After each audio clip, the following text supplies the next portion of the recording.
Hello, friend, and welcome back to episode 6 of my 31-day series where I'm answering your questions about creating a career or a business that you love. In today's episode, I'm going to attempt to answer the question, what are your top tips for networking? So we'll be diving into that. If you've got a question, please send it to me on all the socials. I'm Alex Makes VR. You can send me a slightly longer question to alexmakesvr@gmail.com. And if you want a reminder that when these episodes go live, or you want a bit of a rundown of like what's in the episode, then sign up to the newsletter. I send them out daily. You can sign up at alexmakesvr.com.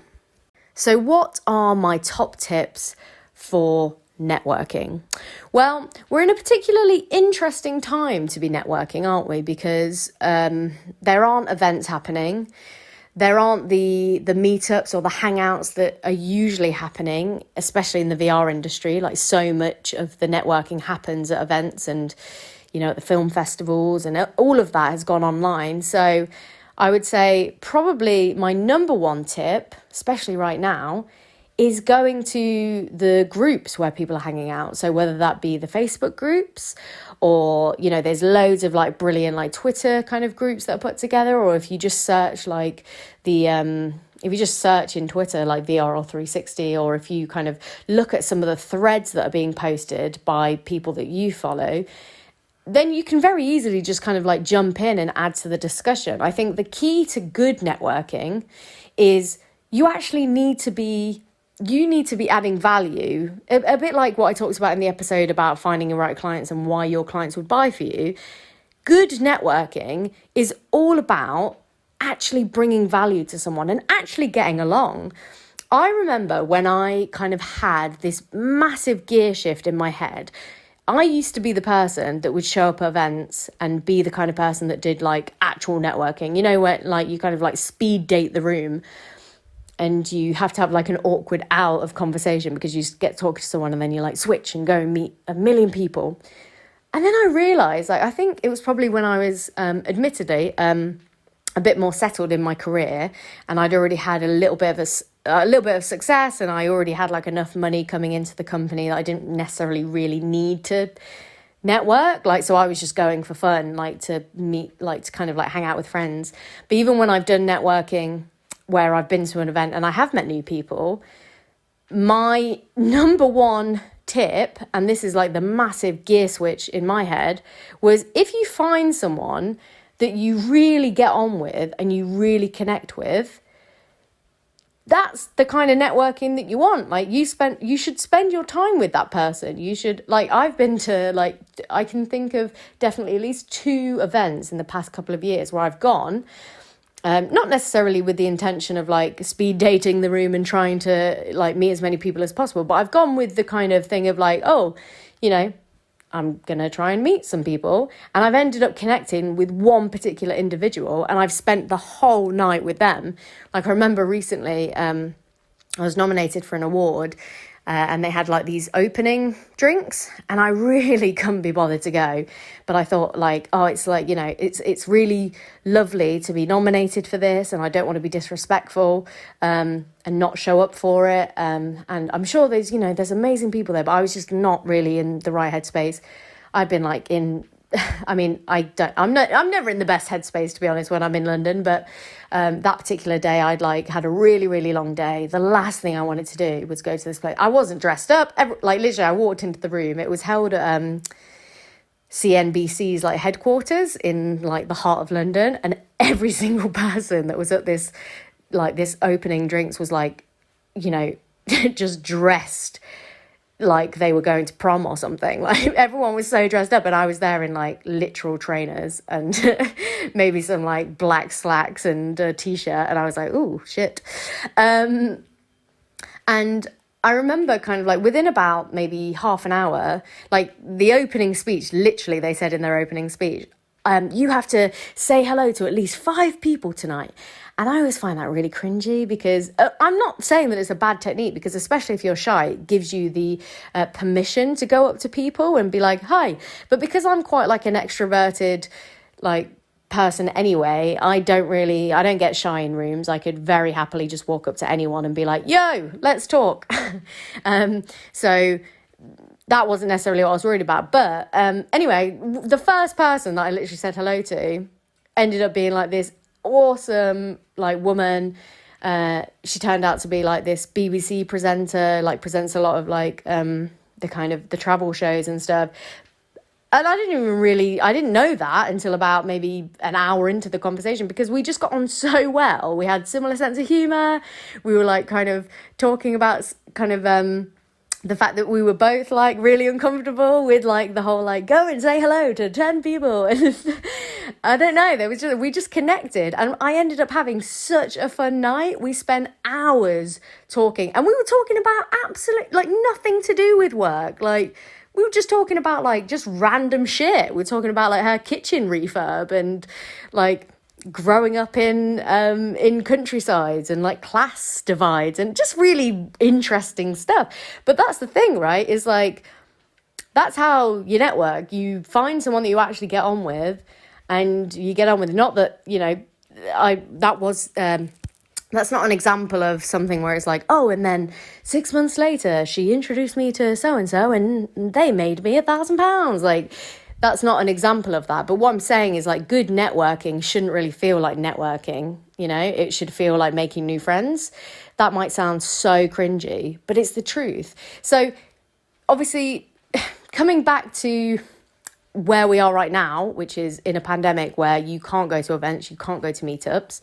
What's the equivalent of that? Well, why not connect with like-minded people online? The biggest place to network within the industry is absolutely the Facebook groups. Still to this day, I'm less and less active just purely because I really hate Facebook.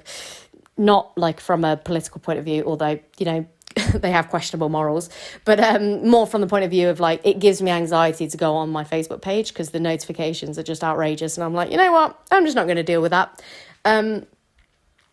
So I spend less time there, but every time I do, there are fascinating conversations going on there. And actually, that's a way I connected with a lot of like my current kind of friends and network within the industry. And I'm not going on there and saying, hey, I've got a new project, can you upvote it on this thing? Or can you, like come and check out my YouTube video? Or can you, I don't know, whatever else is self-promoting. Like, that's a bad way to network, unless you already know the people, in which case that's fine, because self-promotion is very, very important. And shout out to especially more the women who don't necessarily do that as much. Like, it's very important when you have a project that you want to get people on side with. But if you've never posted in a group before and you just start spamming them with self-promotion, that is not networking. Networking is going in there, finding a topic that you're actually really interested in, or maybe you can even add some insight or value on, and getting into, you know, like commenting, getting into a conversation with that person. Like, it's so funny, whenever I do like events, like I spoke at an event for the IVRPA last year, and in fact, that is another great example of meeting someone. That's where I met Rachel Bracker, who I did an episode with in the post-COVID series the other month. That's how we met. We just met because like we'd never met each other. I'd never connected with her online, but we met at that physical event because she was just dope. And I was like, I watched her talk and I was like, you're dope. We need to be friends. And lo and behold, we had way more in common than just the fact that, you know, we both loved VR, and that's how you network. Anyway, okay, right, I'm going on a ramble. Back to what I was saying. Going to something like the RVRPA was so funny because I'd never met a lot of those people in person, but I had been connected with them online for years. Like, I'd been following so many of them because a lot of them were part of the 360 VR Professionals Facebook group, and we'd got into like several like debates or conversations on there, or I'd posted a question about like, oh, I'm having trouble with this camera setting, can anyone help? And they would give their advice. And a lot of people in that particular group are like the OG 360 creators from like, you know, they've been doing it for decades kind of thing, not in this recent wave. So they've got a lot of insight. They've got a lot of kind of yeah, like things to share. And so that's really where the networking starts, especially again when I got started, because there wasn't really that much going on in the 360 and VR world. There wasn't a huge amount of people doing it in the UK. There were like these grassroots meetups, but often they were in London. I didn't live in London at the time, gladly. And yeah, so I just like the way I found my network, the way I kind of like started getting in there with people and was through the Facebook group. So that's a great place to start. But also you could do the same on like Instagram or YouTube, like starting interesting conversations. And you're not necessarily networking with the person who's posting the content. Like you're not necessarily networking with, you know, the YouTuber that puts out a video that's got 100,000 subscribers because he's got thousands of comments, but you might be networking with the people in the comment section. That's one of my favorite things that Gary V's videographer does, D-Rog, when he posts, he's like, just say hello to each other in the comment thread and see if you can help each other. And I've met a few people through that comment thread before because they've ended up being like, oh, I checked out your profile on VR. That sounds interesting. Tell me more about that. And I'm like, yeah, blah, blah, blah. And they're like a marketer.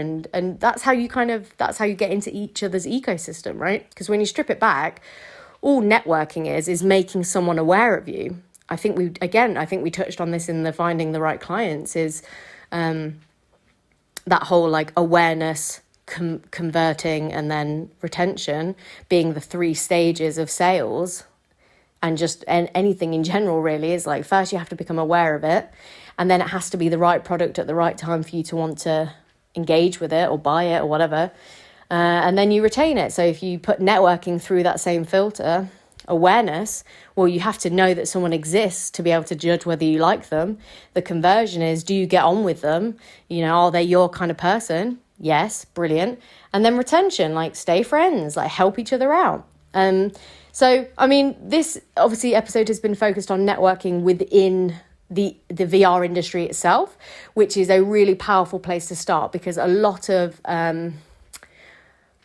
new kind of people to the industry will find it easier to get work through the VR network itself rather than, you know, going door to door and getting clients. I mean, I would absolutely advocate for both, but especially if you're getting started, you can probably learn a lot more and build a lot more skills if you and get offered more jobs if you are networked within the industry itself. Like several times I've had like things come up where someone's like a director producer and they've like had too much on their plate. So they're like, do you want this gig? And they've passed it over to me. Or, you know, like one of my biggest client came from the fact that a friend of mine, friends of mine within the industry were like, you know, our client is looking for a 360 creator. We don't do that. Do you want me to introduce you? Hell yeah. And that's led to me having like a really fruitful relationship with that client. Like, so, you know, and again, like it all comes down to, yes, they can introduce you, but then it's got to be the right fit. That networking piece is all about, then do you get on? Do you believe in what you're doing? Do you believe in their product? Can you offer them what they need? Are you bringing value? So yeah, in terms of networking in the industry, that's where I would start. And then when it comes to, you know, if there are like a lot of meetups and that kind of thing, when the lockdowns all lift globally, then try and get down to those because they're so important to meet like-minded people and be able to like, I love geeking out with people about VR. I just love it. I could talk about like sales, marketing, tech. Self-development. I could talk about it just forever. Hence why I can like talk at you in this podcast forever. And so if you find like that group of like-minded people, naturally, there will be a natural kind of networking effect off the back of that because they will then undoubtedly know people who will then know people. And you might get like referrals in the weirdest place. Again, one of the kind of early projects that I was involved with, which I still to this day support, is the projects that I do where getting VR into hospices. And again, that came through super unlikely, like random kind of, you know, circumstances where someone I knew from a previous job in my previous career like was kind of working tangentially, if that's the right word, with someone at the hospice in my hometown, and they just happened to mention randomly, oh, you know, I don't suppose you know anyone that does VR, because we're kind of looking at that. And he's like, oh, so funny, I know this like woman who lives in your area that actually does VR, so I'm going to hook that up. And that's how I ended up doing that project. So everything's kind of like, I mean, life's weird, right? I've literally met like a couple of my closest friends through this exact thing, right? One of my closest friends now was someone that I met randomly on a trip to LA, to the VR LA event, and she was like a friend of a friend. And now I speak to her pretty much every day. And like, that's kind of networking, but it's bigger than that, right? It's like, don't necessarily look at every networking or every kind of interaction with someone in your industry. Don't look at it through the lens of, can this person make me money? Ultimately, it's a long game. And ultimately, I mean, it's just, life's a people game, full stop, right? Just find the people, find your tribe, find the people that you like, that you can get on with. And also that naturally as well will come back, you know, it will come back to serve you, because those people become your supporters, your mentors, your champions. They might become your referrers to get you client work, but you know, somewhere along the line, they'll be there to help you and support you. So it's so important to have those tribes. Okay, I've talked enough on this subject. I hope that helped. Again, if you found this useful, please reach out to me. Desperate to get some feedback. I've already loved like seeing all the comments coming in, and I'm recording these in small batches. So I am kind of like recording them. I'm recording this, for example, on the day that episode 3 goes out. So I am a little bit ahead of myself. So hopefully by the time this goes live, I'll have some more comments and feedback on the other episodes. But if there's anything that's kind of stood out, that is really useful, then please get in touch. I would love to hear from you. And if you've got a question, then send it to me, alexmakesvr on Instagram or Twitter. Send me an email at alexmakesvr@gmail.com. And yeah, if you want reminding when the podcast goes live every day, sign up to the newsletter, alexmakesvr.com. Let's have a look at the step count. 12,000. Boom, baby. Okay, I will speak to you tomorrow.